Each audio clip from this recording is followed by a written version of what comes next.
14 de febrero fue cuando el gobierno nacional invitó a los ciudadanos, a los colombianos, a movilizarse a favor de las reformas que está presentando el gobierno. Esta movilización, que fue pacífica, terminó aquí en Bogotá, en la Plaza de Armas, que es allí casi al frente de la Casa de Nariño, donde el presidente con su familia salió al balcón a dar su discurso, un discurso que fue extenso, que recibió el aplauso, el apoyo de todas las personas, más de 1000 personas estaban allí reunidas, pero resulta que en medio de ese discurso pues hubo detallitos que es importante analizar. El solo hecho de salir al balcón, las palabras que pronunció, son diferentes temas que uno lo puede dejar pasar de largo, pero si nos sentamos a mirarlo, son temas que tienen mucho que ver también en la estrategia política que tiene el actual gobierno. Por eso, para analizar estos temas, tenemos invitado un experto que es de la casa, que es muy allegado a la U de Estéreo, y es pues uno de los analistas que nos ha ayudado a comprender estos temas. En esta ocasión saludamos al profesor Juan Pablo Milanese, él es jefe del Departamento de Estudios Políticos, profesor de la Universidad ICESI de Cali, a quien lo saludamos con los muy buenos días, profesor. Bienvenido nuevamente a la U de Estéreo, no lo habíamos saludado en este año 2023.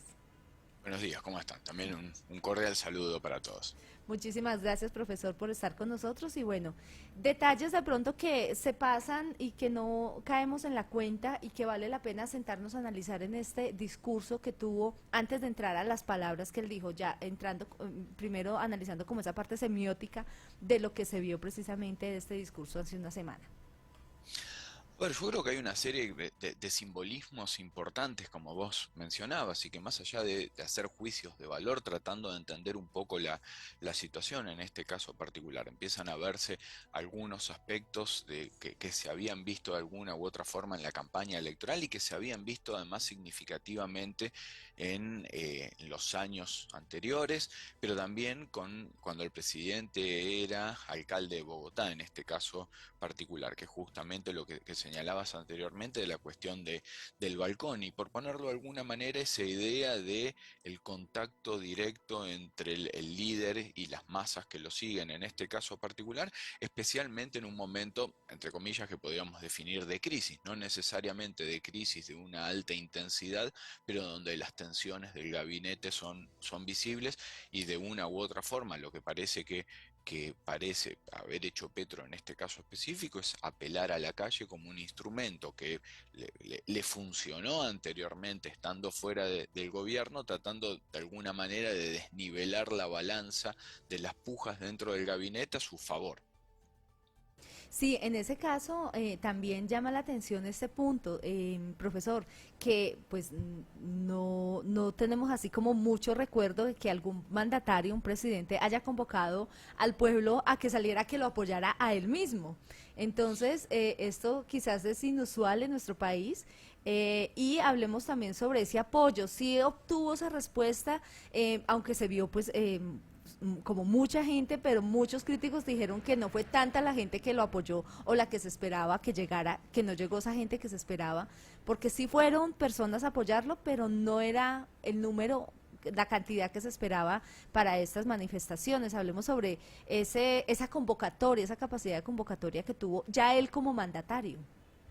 Mira, acá creo que hay un primer punto que es importante para tener en cuenta, asociado a lo que vos mencionabas de la novedad, por ponerlo de alguna manera, del presidente convocando a la marcha de apoyo y ese tipo de cuestiones. O sea, a pesar de que hace 20 años que vivo aquí en Colombia, mi acento me delata en este caso específico, y como argentino esto no es algo extraordinario, es algo que, por ejemplo, cuando se miran otros países de la región, especialmente los países del Cono Sur, se ve con cierta regularidad, ¿de acuerdo? No es extraño que sean los gobiernos quienes convocan a manifestaciones de apoyos a políticas públicas y ese tipo de cuestiones. Indiscutiblemente, sí, en el caso colombiano eso es algo novedoso, que no se había visto, por lo menos las últimas generaciones no lo habían visto de forma directa, y eso me parece que es un punto relevante para tener en cuenta. Y frente al segundo punto que vos estás señalando sobre la cuestión de la asistencia, siempre acá hay una dificultad, voluntad frente a este tipo de cuestiones. Es más fácil convocar, entre comillas, para protestar por algo que para apoyar algo, ¿de acuerdo? Desde el punto de vista de la movilización social. Y eso no es algo extraordinario, eso es algo que más o menos se sabe. Desde ese punto de vista, justamente lograr un apoyo masivo como pudo tener en otros momentos, especialmente en los momentos de campaña y ese tipo de circunstancias, era extraordinariamente difícil. Eso no quita que efectivamente probablemente haya sido menos gente la que estaban esperando desde el gobierno, en este caso particular, la que se haya movilizado.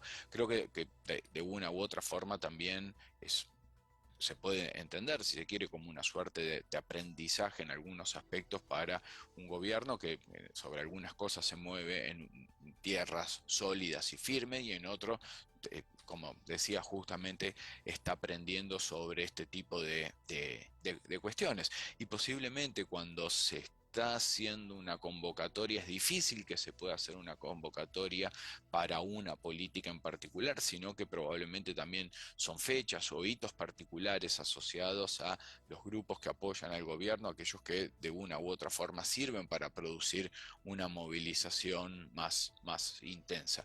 Y de alguna u otra forma lo que tendrá que aprender el gobierno en este sentido, que es un recurso que hay que dosificar, que no se puede usar en todas las oportunidades. Bueno, también hay algo que muchos dijeron que no había que prestarle atención, otros dicen que sí, y fue el color de las camisetas rojas que tenía Gustavo Petro con la esposa y la hija. Muchos decían, no, simplemente era una camiseta de Colombia, que es habitual que cuando hay manifestaciones, los que salen a manifestarse se ponen la camiseta de Colombia, pero otros lo relacionaron con las camisetas rojas que en su momento han tenido dictadores de Sudamérica. ¿Cómo lo ve usted, profesor?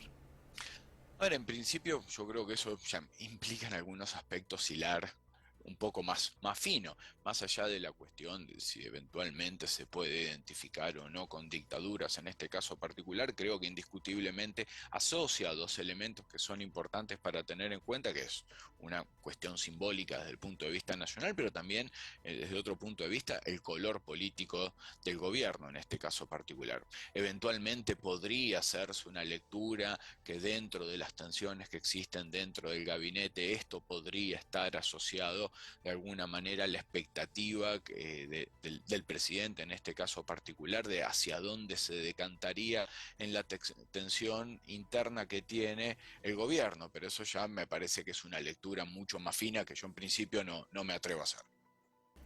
Buenos días, profesor. Bueno, en la intervención de Petro, él hizo énfasis en que fue elegido para liderar el cambio y que las propuestas que ha presentado en los últimos días tiene como meta eso, ¿no? El cambio, fue como esa palabra central que él usó.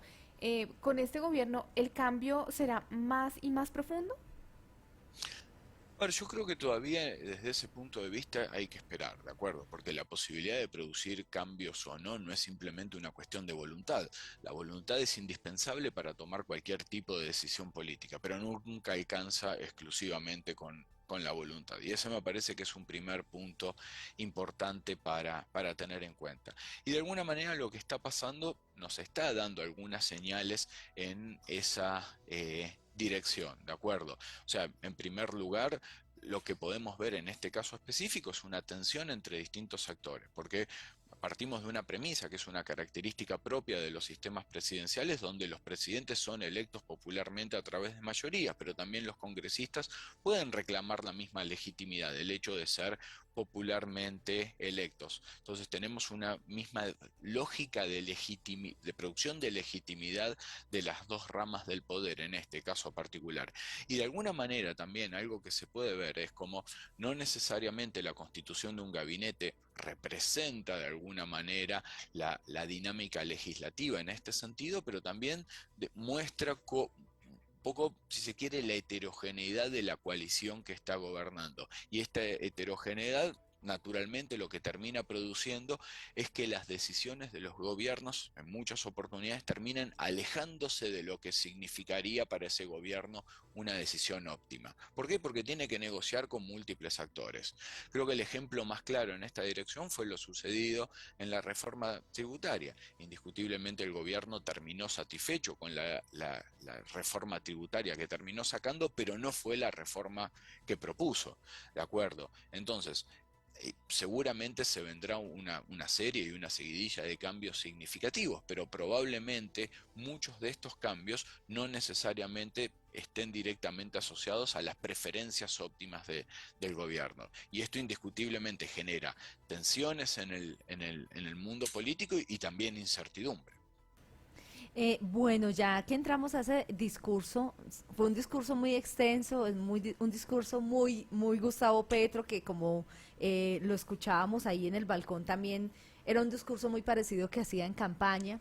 Entonces, hablemos ya en términos generales de ese discurso, las palabras que él habla, él relaciona mucho los cambios y lo relaciona mucho con la persona de a pie, con las mujeres, con las comunidades afrodescendientes, con las comunidades indígenas, y también le mezcla algo de historia. Hablemos como toda esa mezcla de discurso que es es un discurso poco común también. Hace mucho tiempo no escuchamos un presidente con un discurso como tan bien organizado, extenso. Entonces, ¿qué decir de ello?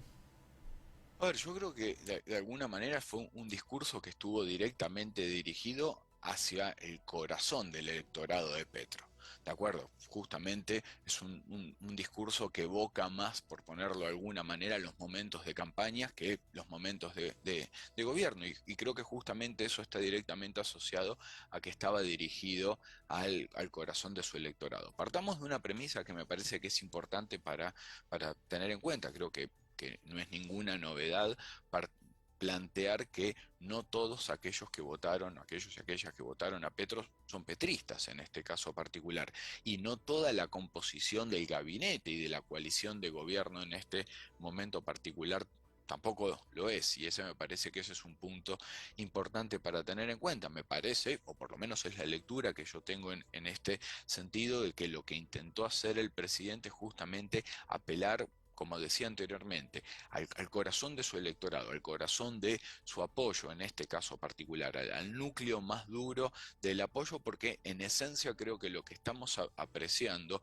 no es necesariamente una disputa entre el gobierno y la oposición, más allá de que el día siguiente se haya producido una marcha muy importante también por parte de la oposición, sino que justamente lo que está tratando de alguna manera de desequilibrar las posiciones a su favor y al favor también de lo que es el corazón del gabinete, entre comillas, petrista en este caso específico, frente a otros actores que guardan reparos, ¿de acuerdo? Y guardan reparos de forma abierta y lo hacen de forma evidente. No es un secreto que, por ejemplo, Ocampo tiene dudas significativas respecto a múltiples aspectos de la reforma, lo mismo que Gaviria, lo mismo que Cecilia López en este caso particular, que justamente son ministros extraordinariamente importantes, pero que no salen del riñón del petrismo en este caso, y que creo que la marcha probablemente mucho más allá que confrontar con la oposición, tiene que ver con la idea de que el petrismo duro gane terreno dentro del mismo gabinete y que simplifique también el proceso de la reforma. En el discurso final del presidente, él hizo un llamado directo a la movilización. Dijo puntualmente, aquí llegó el momento de levantarse. Con esta frase, profesor, ¿qué podemos entender o sea, digamos, con lo que él está mencionando? Porque no sé si podemos entender lo que si no se aprueban las reformas, debe haber movilización social.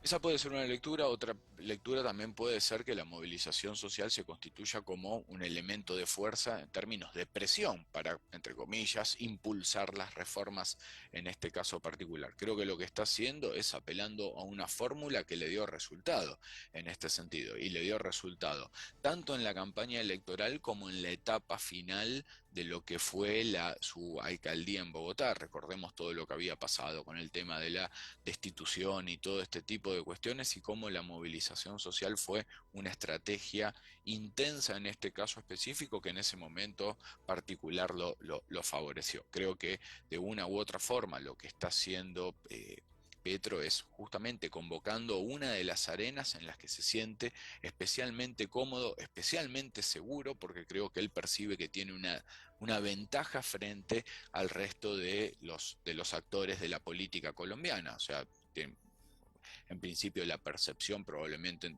sería eh, exagerado hablar que se sienta dueño de la calle, por ponerlo de alguna manera, pero sí como el actor que se siente más cómodo con esa forma de hacer política. Pero de nuevo, creo que hay un punto que es importante para tener en cuenta en ese sentido, que tiene que ver en cómo puede desgastarse esa herramienta para hacer política en este caso particular. De nuevo, gobernar no es lo mismo que ser oposición. Y seguramente el gobierno, y eso un poco ya se ve en las encuestas, empieza a pagar el costo de cuestiones como una inflación que sigue siendo sostenida, el aumento de los precios de los combustibles, bueno, toda una serie de cuestiones que naturalmente empiezan a desgastarlo y que pueden de alguna manera debilitar a la movilización como estrategia de acción política.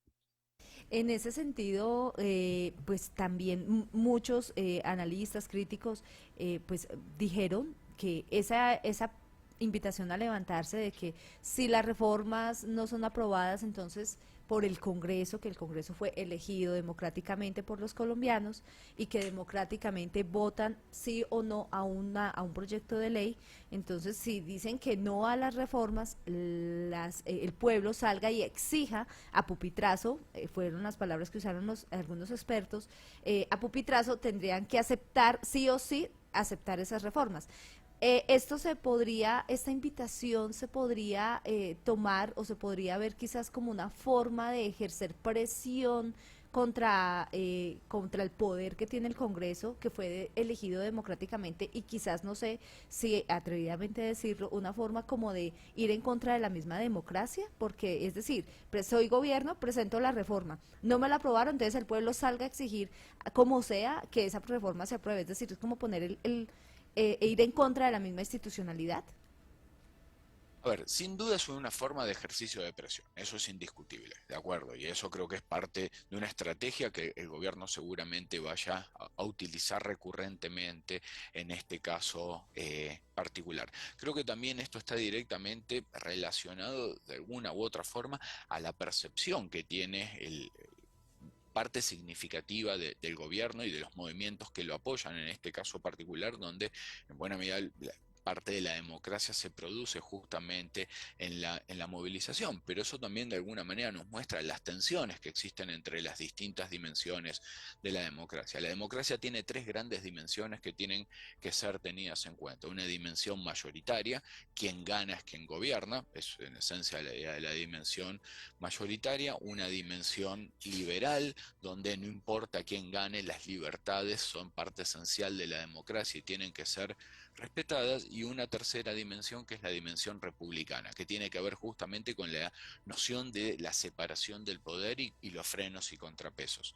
Estas dimensiones de la democracia siempre de una u otra forma están en tensión, y especialmente están en tensión la dimensión mayoritaria con la dimensión republicana. Y eso tiene que ver también con lo que decía anteriormente de la elección popular por un lado del presidente, pero por otro lado también del Congreso en este caso particular. Justamente en el escenario que estamos viendo, todavía no lo estamos apreciando directamente, pero una de las cosas que podrían producirse es el riesgo de una tensión extraordinariamente fuerte entre estas dos dimensiones a las que estamos haciendo referencia. De cualquier manera, habrá que esperar qué es lo que sucede. Si la movilización se utiliza como un elemento para presionar, está dentro de los cánones de la democracia. Pero si se hace, en este caso específico, como una estrategia ex post, después de que no se aprobó como una reforma para tratar de imponerla, ahí sí posiblemente podría producirse una fractura. Dentro de ese discurso, pues también se pudo ver la compañía de la esposa, de la hija. Volvemos a los puntos, detalles que para algunos son importantes, para otros no tanto. Digamos, también tiene ese significado que no haya salido solo, sino que todo el discurso hayan estado allí acompañando a los dos de sus grandes mujeres.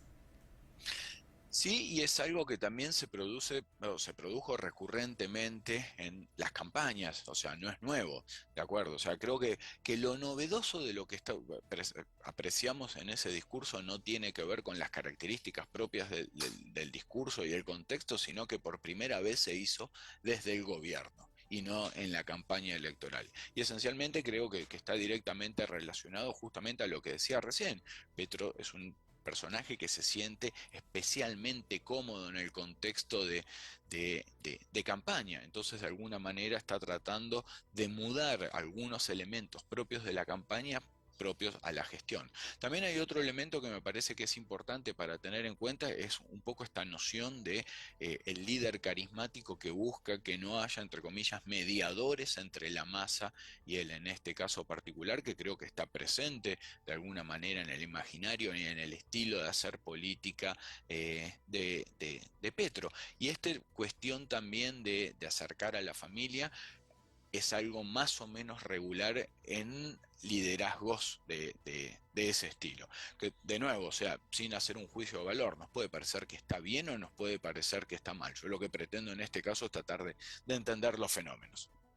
En ese orden de ideas, pues digamos como esa mirada hacia el futuro, muchos relacionan, obviamente esto es un gobierno de izquierda, entonces esa relación que tiene este gobierno de izquierda con otros gobiernos de izquierda de los países vecinos, se puede decir que hay esa gran relación en cuanto a la forma del discurso, en cuanto a las palabras, en cuanto a los símbolos y pues es más, ¿qué podríamos esperar ya para cerrar entonces esta pregunta también? ¿Qué podríamos esperar en adelante con las próximas reformas? Si eso fue con la reforma a la salud, bueno, y otras reformas que ya se están tramitando en el Congreso, ¿qué se podría esperar con las próximas reformas? Se viene la reforma pensional, la reforma laboral, muchas reformas. ¿Qué se podría esperar de esa convocatoria que haga el gobierno para decir, bueno, en esta ocasión fue una movilización del 14F, pero ¿qué se vendrá? Supuestamente se podría pronosticar hacia el futuro. Yo creo que va a ser una estrategia relativamente regular por parte del gobierno. Insisto, creo que va a ser una estrategia relativamente regular porque creo que es una arena en la que especialmente el presidente se siente cómodo en este caso específico. Creo que justamente la cuestión de la movilización le transmite seguridad en ese caso y creo que eso va a ser una estrategia que van a seguir utilizando en los próximos 3 años y pico que les quedan como gobierno. De nuevo, me parece que el interrogante importante para tener en cuenta en este sentido tiene que ver con la utilidad de esta estrategia, ¿de acuerdo? Porque como toda herramienta de carácter político es una herramienta que se desgasta y que si es mal utilizada y mal administrada puede terminar siendo contraproducente para el gobierno. De nuevo, volvamos a un elemento que me parece que es importante para remarcar. A la marcha del gobierno siguió la marcha de la oposición en este caso específico. Y normalmente para las oposiciones suele ser más fácil convocar a este tipo de marchas y ese tipo de cuestiones. ¿Por qué? Porque en general se marcha más fácil contra algo que a favor de algo. Y son también estrategias que funcionan más fácilmente desde el punto de vista reactivo. Unen a los que no les gusta algo, más allá de las diferencias que pueden tener esas personas, más que unir a los que pueden tener en algunos casos preferencias relativamente similares, pero que también se chocan. Entonces, insisto, me parece que va a ser una práctica regular y que más o menos va a haber que acostumbrarse a ver este tipo de cuestiones desde el punto de vista de la forma de gobernar de este nuevo gobierno, pero me parece que el gobierno tiene que ser prudente con la administración de la estrategia, porque es una estrategia que también se gasta, ¿de acuerdo? Las estrategias, la legitimidad y todo ese tipo de cuestiones que uno podría pensarlas como un capital político. Bueno, justamente el capital se gasta, el capital se desgasta y todo gobierno tiene que estar construyendo y reconstituyendo permanentemente su capital político y la legitimidad de las estrategias que usa para gobernar. Si gasta la legitimidad de esta estrategia y posiblemente en algún momento tendrá que dejar de utilizarla. Ya para finalizar, profesor, entonces también hablando sobre la oposición, ¿cómo ve usted la oposición en el país? Algunos dicen que está muy dividida, que no hay un líder así como representante, una cabeza. En la oposición, cuando la ejercía Gustavo Petro, todos sabíamos que la oposición tenía nombre propio, que era Gustavo Petro. Era como el líder que encabezaba la oposición, pero ahora hay diferentes personas que están en contra del gobierno o líderes que no están en la oposición más bien, pero no se ve como una cabeza visible puntualmente. ¿Cómo ve usted la oposición pues en el país actualmente? A ver, siempre hay un problema, entre comillas, con la cuestión de la oposición, porque si todo se dividiera de forma dicotómica en dos, sería muy fácil la identificación de la oposición en este sentido, pero el país está visiblemente dividido en dos partes, pero creo que más allá de la cuestión de lo visible está dividido en más partes en este caso particular. Y creo que no hay una oposición, sino que hay múltiples oposiciones. Y muchas veces caemos en el riesgo de pensar en la oposición en una categoría residual. Todo lo que no es gobierno es oposición. Sí, todo lo que no es gobierno es oposición, pero existen diferencias significativas entre la oposición y matices también muy importantes en este caso particular. ¿De acuerdo? Y como oposición, no es simplemente por elegir dos casos, no es lo mismo la oposición uribista que la oposición de centro, por ponerlo en este caso particular. De nuevo, ¿qué los une? No estar con el gobierno en este sentido, pero posiblemente también sus apuestas y proyectos sean completamente diferentes, y eso me parece que es un punto importante para tener en cuenta. Me parece que yo en este contexto, además de en el que el sistema político se está reacomodando, no esperaría que hubiese un líder de la oposición, sino que posiblemente empiecen a edificarse múltiples liderazgos que posiblemente en una primera instancia vayan a ser relativamente débiles, pero hay que ir viendo también cómo se van acomodando. Y en buena medida este reacomodamiento de la oposición dependerá probablemente de lo que pasa en las elecciones municipales y departamentales de finales de octubre de este año. Yo creo que ese va a ser un hito importante para tener en cuenta desde ese punto de vista. Además por una razón particular, que es hasta el momento de las elecciones también muchos de los congresistas, entre comillas, se vuelven vulnerables a los distintos tipos de recursos políticos que llegan desde el del gobierno, en muchos casos pensando también por tener un buen resultado electoral. En buena medida también creo que el escenario político se reacomoda en todos los gobiernos después de esas elecciones locales y departamentales. Sumándole un punto que también es una vieja frase de la política colombiana, pero creo que aplica a la política en general, que es, se dice normalmente, el primer año es del gobierno, no del Congreso. El segundo y tercero son años de transición. El cuarto año es del Congreso y no del gobierno. Y tenemos que ir viendo cómo una coalición extraordinariamente heterogénea como la que tiene el gobierno, también se va acomodando y ajustando a esas dinámicas. Normalmente lo que nos encontramos es un primer año con un Congreso que tiende a ser dócil, pero a medida que el tiempo pasa, ese Congreso se va volviendo más transaccional. Y por eso también el apuro del gobierno por sacar muchos de los proyectos lo antes posible. Muy bien, profesor, pues muy bien explicado y nos queda clarísimo cómo entender también todos los acontecimientos políticos que están pasando ahora con el gobierno, con el Congreso, con la oposición y seguramente estaremos luego nuevamente llamándolo para analizar otros aspectos. Gracias por estar con nosotros en la UD Estéreo. Con mucho gusto, es un placer siempre y aquí estoy. Muchísimas gracias, profesor Juan Pablo Milanese, por estar con nosotros y explicarnos más. Estábamos analizando ese discurso del presidente Gustavo Petro el pasado 14 de febrero, hace una semana exactamente, que estábamos en deuda para hacerle el análisis y pues ustedes pueden escuchar esta entrevista nuevamente en @laudestéreo. Estábamos dialogando con Juan Pablo Milanese, jefe del Departamento de Estudios Políticos y profesor de la Universidad ICESI de Cali, haciendo